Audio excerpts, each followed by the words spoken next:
Better World Blueprint. Good humans doing good things.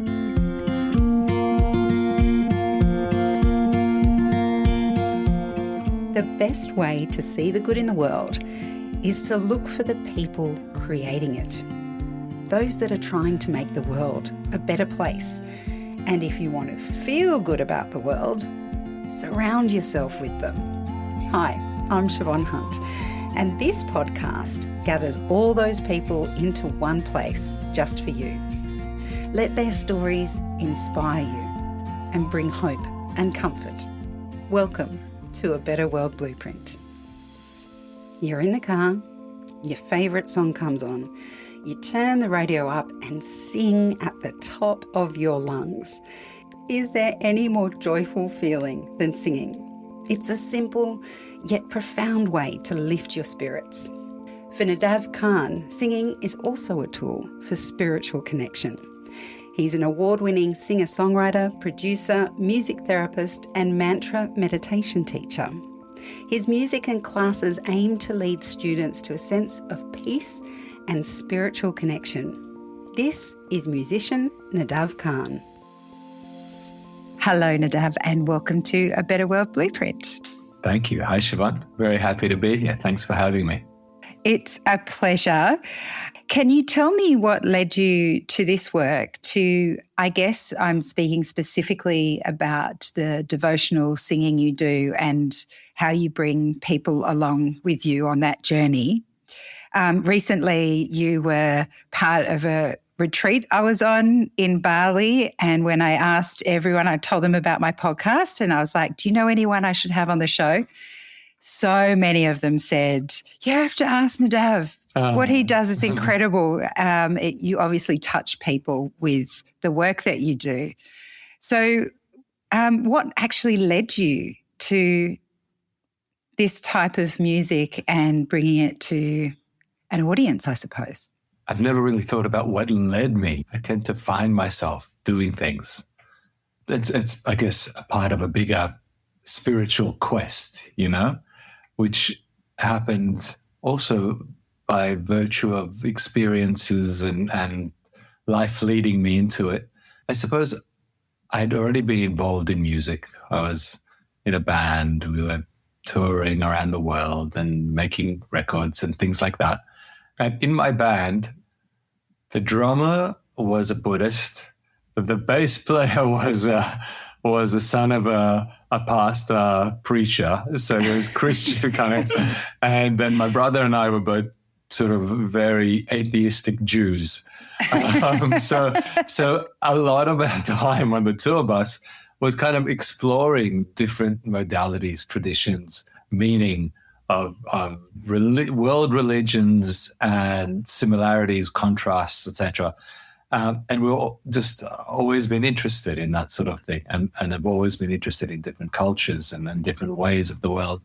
But in this case, I was finding myself in India, in a temple with a teacher and guide who spoke deeply about devotional practices, what in the Vedic system is called bhakti, practice of offering oneself and giving oneself to connecting with something, some sort of higher force.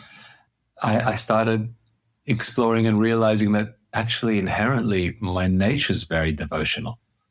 I've been devoted to the relationships in my life, and I've been devoted to the projects that I've been a part of and the band at the time and all these different things. So I naturally express myself in a very devotional way. And so music was just another expression, which very fluidly is that.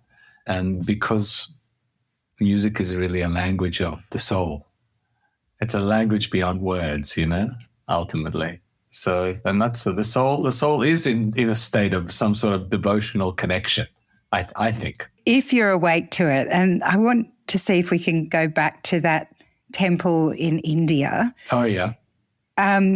Because you mention it, and it does sound like that was at least one of the significant moments along your path to where you are now in terms of being introduced to this idea of this particular type of devotional practice. Yeah. Can you Talk to me about that moment. And were you a young traveller? Had you come from other parts of the world? What was it that in that moment and at that time, was there something that particularly resonated with you? Because, you know, you could have walked into a church in the south of America and been touched by the choir singing and become a choir master. Yeah, 100%. And I have had beautiful experiences in some churches and beautiful experiences in some mosques and beautiful experiences in temples and synagogues.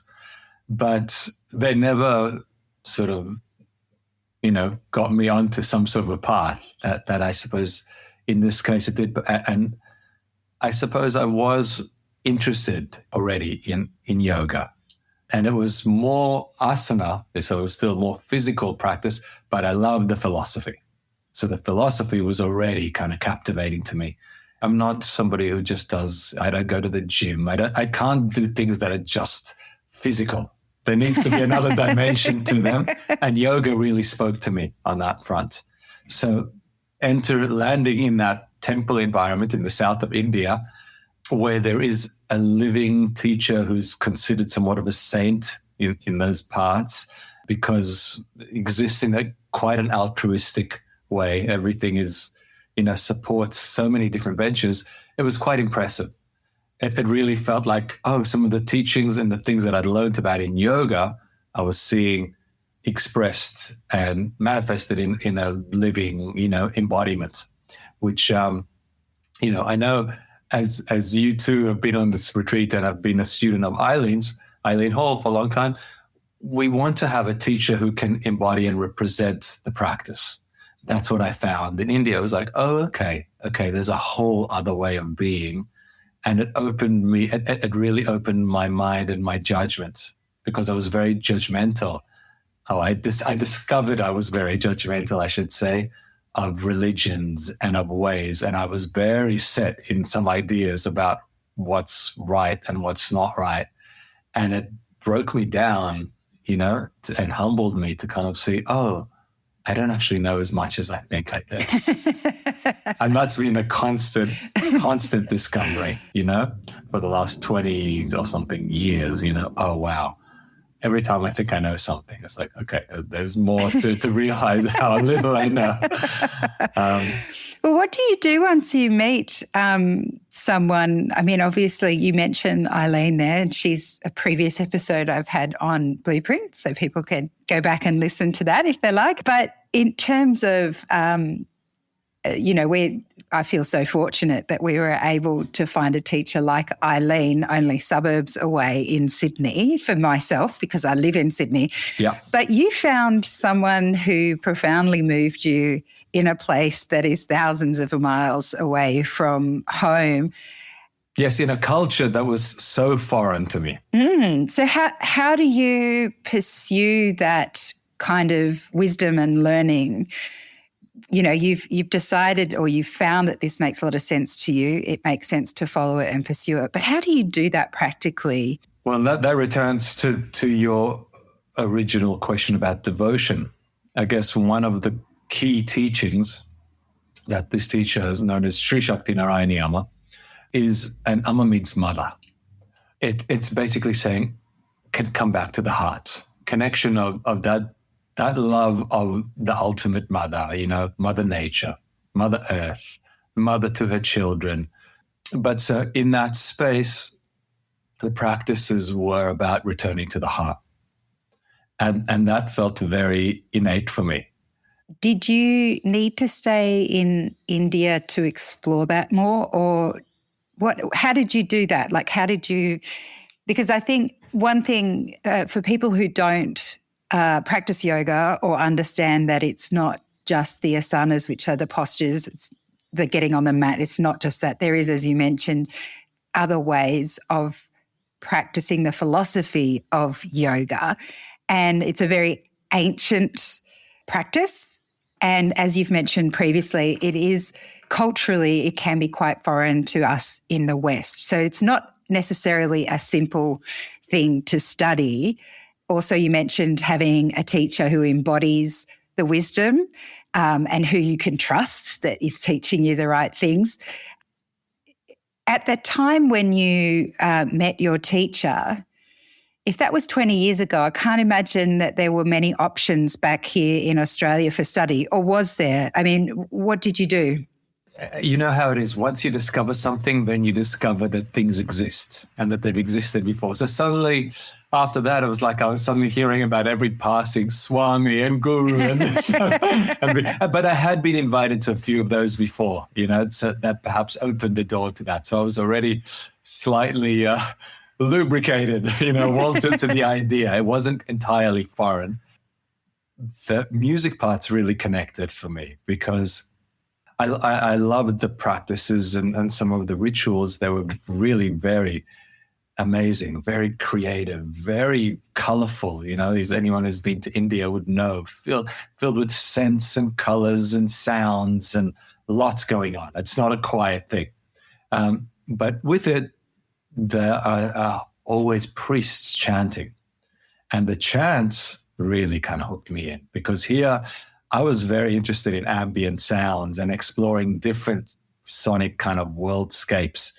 And suddenly it moved into something with arrangements and notes that I wasn't comfortable with, harmonies that were different, that almost sounded discordant and things. And I was very interested. So that piqued my attention as well. And before long, I discovered about, mantra, which they say mantra, and what mantra means is it's a tool of the mind.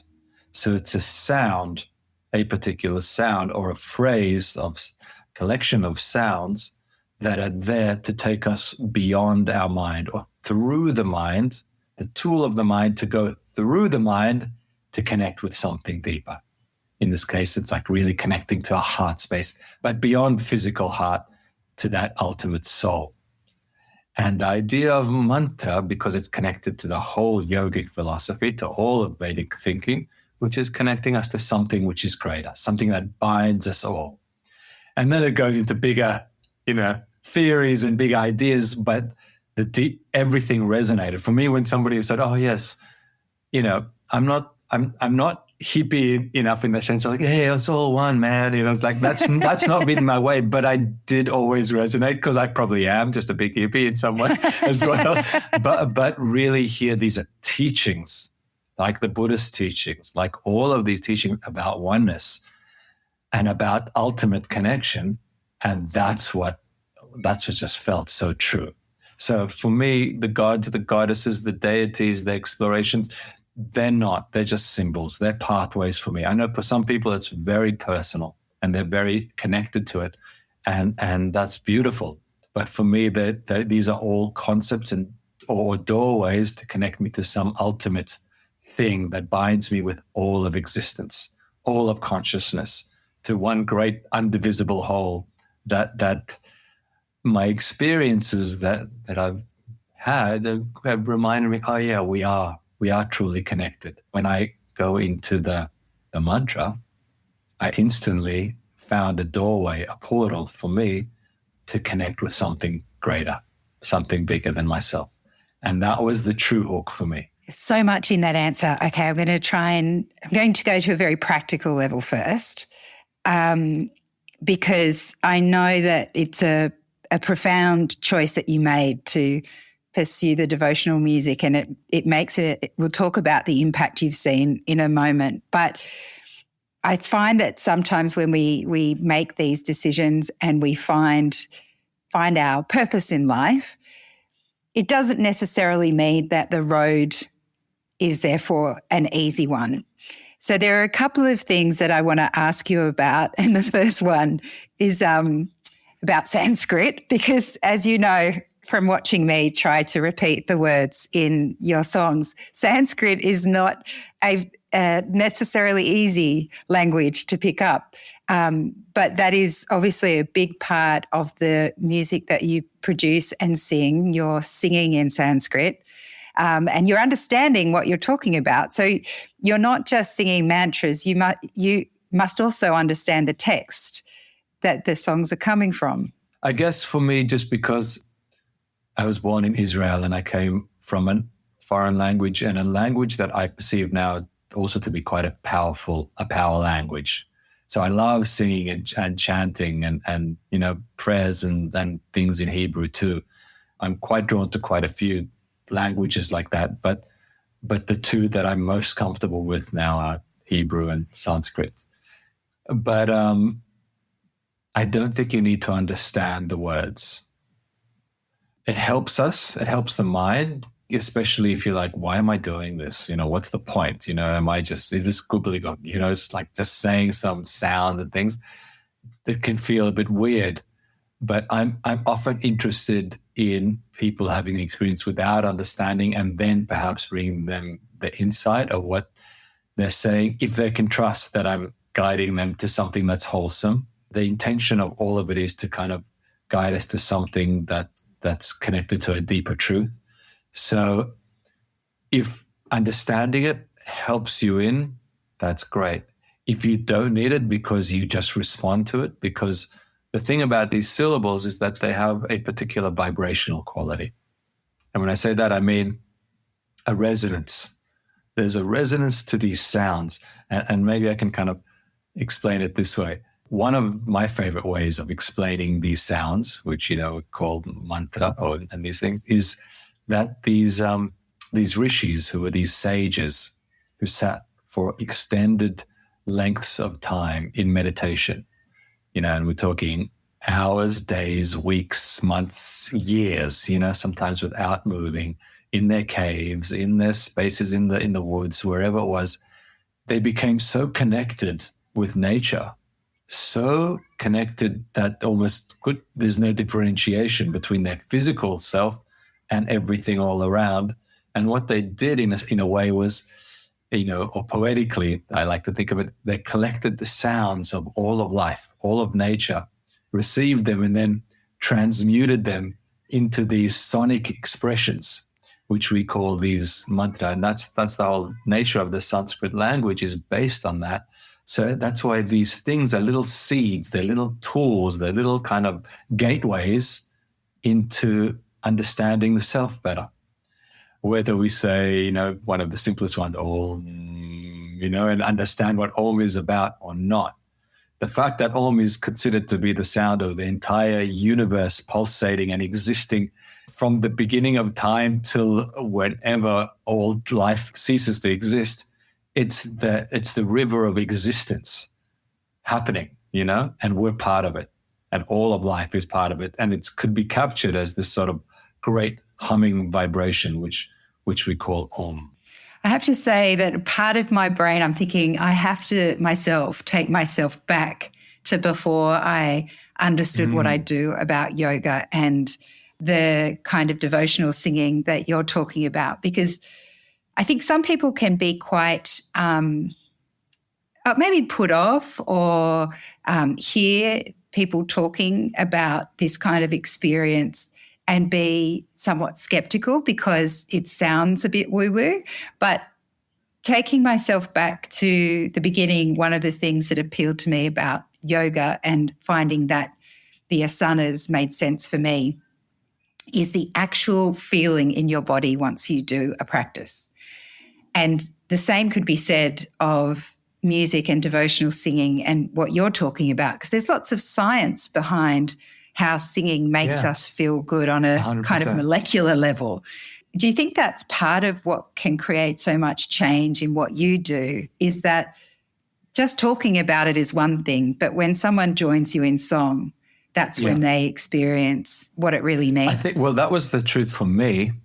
And I'm not a Hindu. I'm not. I chant and I use the practices, but I think the tools are gold. I think they are, like you said, very, very scientifically linked. Now we have all of that. We understand that in chanting, in making these sounds, we activate the vagus nerve, calm the parasympathetic nervous system. We bring ourselves into receptive states. And what is all of the meditative sciences and all of the tools that really are being employed now to support mental health, it's just about how to calm ourselves down, how to move ourselves from state of heightened anxiety, stress, contraction into a more receptive state.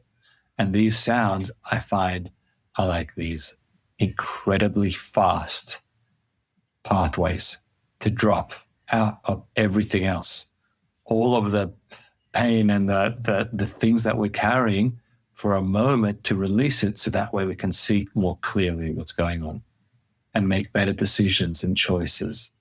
And that's why it really interests me. And I've been exploring how to take these into different contexts, not just in these sort of spiritual environments, but really utilizing the core of these things as pathways and tools for wellness in the workplace. Have you ever stumbled in pursuing this path? Lots. I mean, the first and the biggest challenge was myself, because I had to contend with my own ego. I was enjoying the practice. I loved doing it. I went and recorded an album in Joshua Tree with a friend, in the desert. It was beautiful. We recorded this stuff, but then I didn't want to release it. I was like, I'm not ready to share this. I'm not that kind of, guy who just puts out chants in the world. I really had to kind of come to terms with myself. And so it took me, I think, about 2 years before I put it out or something like that, before I was like, okay, yeah, you know what? I do think this is valid. And I in that time grappled with my own ego. I kind of thought, I perceive myself as a bit more of not a rock star, but somebody that plays music and does things in a different way, to suddenly shifting the lens into that space. So I had to come to terms with the fact that, or to catch up with what my soul or my heart was actually wanting. So that was the hardest part. And still, even after doing that, I put it out very quietly so that no one would find out. And started doing a few things here and there.